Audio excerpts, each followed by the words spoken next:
Pen को पहचानना। जैसे आप जानते हैं कल मैं बताया था ये जब मैं बीएससी द्वितीय वर्ष में था तब मैं स्कूल गया था पढ़ाने के लिए, आप लोग सुन चुके हैं।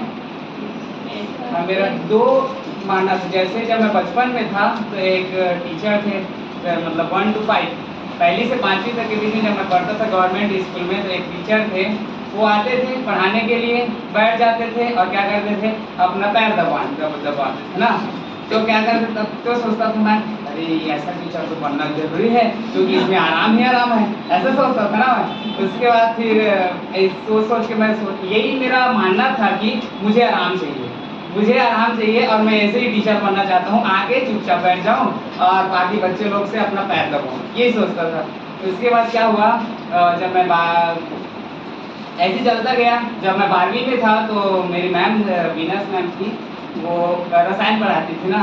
तो एक दिन मुझे, मैं बहुत बोलता हूँ, बात भी करता हूँ, अभी आप लोग भी, मैम लोग भी ऑब्जर्व करती होगी कि मैं अगर पीछे में रहूँगा तो कुछ ना कुछ बात जरूर करता रहूँगा, तो हमेशा एक्टिव रहता हूँ।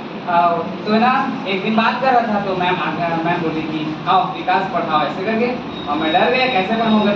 फिर मैं कैसे किया, जैसे मैम पढ़ाती थी सेम टू सेम पढ़ा दिया, सेम टू सेम। तो मैम बोली कि अरे विकास तू इतना अच्छा पढ़ाता है, ऐसे करके बोली। फिर मैं मतलब वो हो गया, एकदम उत्साहित हो गया ना कि मैं अच्छा पढ़ा दूँ ऐसे करके।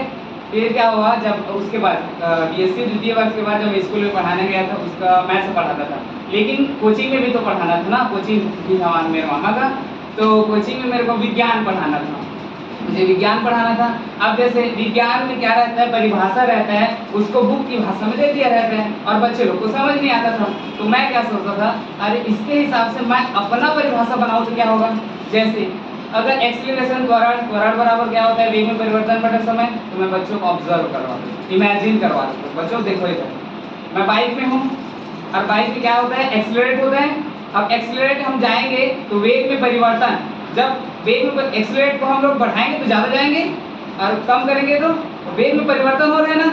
अगर वेग जैसे एक्सीलरेट में बढ़ाऊंगा तो ज़्यादा दूर जाएगा, कम करूंगा तो ये परिवर्तन हो रहे हैं ना, परिवर्तन हो रहे हैं, कम ज़्यादा, ये वेग में परिवर्तन बटा समय, ये हो गया।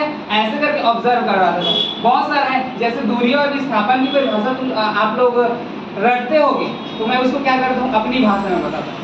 जैसे दूरी को ही बताना है, जैसे प्रारंभिक स्थान से अंतिम स्थान को एक चित्र बना देता था। चित्र बनाना मतलब एक घर बनाता था और उसके बाद एक उसका स्कूल, मतलब उन लोग का स्कूल बना देता था, एक रास्ता बना देता था, वास्तविक पथ, जैसे रोड रहता है एक वास्तविक पथ जो बना रहता है ना, उसको बना देता था। और एक शॉर्ट कट बना देता था, जैसे पीछे से खवा कूद के जाते थे नहीं, तो स्कूल सीधा डायरेक्ट पहुंच जाते थे, ऐसे बताता था। तो जैसे सीधे रास्ते से, जैसे मतलब क्या बोलते हैं, सड़क बना है, उस रास्ते से जाएंगे तो दूरी, शॉर्टकट जाएंगे तो विस्थापन, ये ऐसे बता दो, बच्चे लोग समझ जाते थे एकदम। तो मैं बोलता था अपनी भाषा में बताओ, उसके बाद उसको मैं खुद दिखाता था, तो बच्चे को क्या लगता था कि बहुत अच्छा पढ़ा है ऐसे करके। उसी वजह से मैं सोच लिया कि मैं जब कभी पढ़ाऊंगा तो अपने हिसाब से पढ़ाऊंगा, मैं अपना खुद एक परिभाषा बनाऊंगा, उसके हिसाब से बच्चों को डील करूंगा, फिर वहीं से मेरे पढ़ाने का होगा। वैसे बचपन से मैं अपने मामा को ही देखता था कि ऐसे ही पढ़ाना है ऐसे करके, यही से मेरा उनका गुण